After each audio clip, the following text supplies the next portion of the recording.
अभिषेक घोसाळकर हत्या प्रकरणाचा तपास आता सीबीआयकडे वर्ग करण्याचे हायकोर्टाने आदेश दिलेत।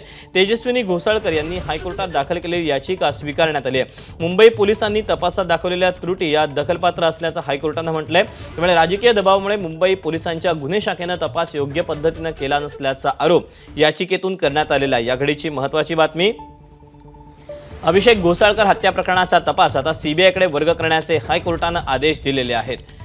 तेजस्विनी घोसाळकर यांनी या सगळ्याबाबत हायकोर्टामध्ये याचिका दाखल केली होती आणि हीच याचिका आता स्वीकारण्यात आलेली आहे। मुंबई पोलिसांनी तपासात दाखवलेल्या त्रुटी या दखलपात्र असल्याचं हायकोर्टाने म्हटलेलं आहे आणि राजकीय दबावामुळे मुंबई पोलिसांच्या गुन्हे शाखेने तपास योग्य पद्धतीने केला नव्हता असा देखील जो दावा आहे तो याचिकेतून करण्यात आलेला होता, तसा आरोप देखील करण्यात आलेला होता।